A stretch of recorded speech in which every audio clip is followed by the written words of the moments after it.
بسم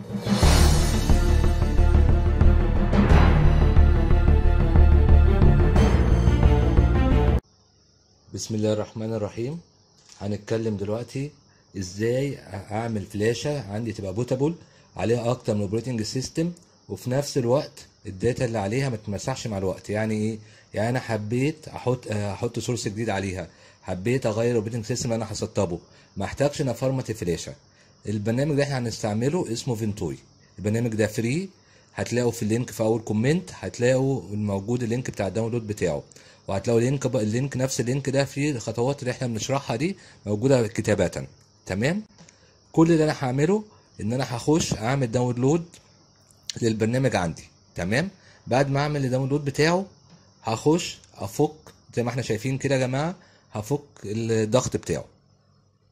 البرنامج ما بيحتاجش تسطيب، كل اللي بيحصل ان انا بعد ما يتفك الضغط بتاعه هخش اشغل البرنامج نفسه.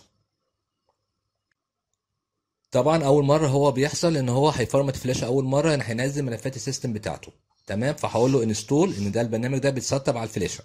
لا تمام، زي ما احنا شايفين بيظهر اسم الفلاشه بتاعتي. هقول له انستول، هيبدا يسطب معايا. طبعا هيقول لي خلي بالك الداتا الحاجه اللي عليها هتتمسح عشان الفلاشه دي عليها داتا. هقول له اه فرمت، انا عارف انا بعمل ايه. هيبدا يسطب، مش هياخد وقت كتير. اول ما يخلص مفيش سورسات طبعا على الفلاشه، هي كده خلاص بقت جاهزه.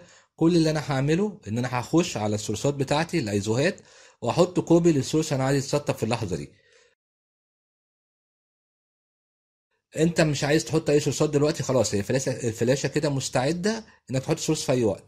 اول ما تحط السورس بتاعك خلاص على الفلاشه هيبدا يسطب. لما تحطها على جهاز كمبيوتر هتبقى جاهزه الفلاشه دي ان تسطب منها السورس اللي انت عايزه، سواء كان ويندوز، سواء كان اوبونتو، سواء كان هيرن، تشتغل بيها زي ما انت عايز.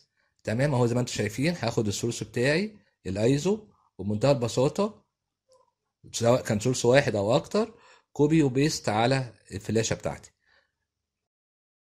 بس مش اكتر من كده، وهستناه يخلص الكوبي، يبقى كده خلاص الفلاشه جاهزه. اتمنى لو الفيديو ده افادكم ان انتوا تشتركوا في القناه وتعملوها لايك. شكرا.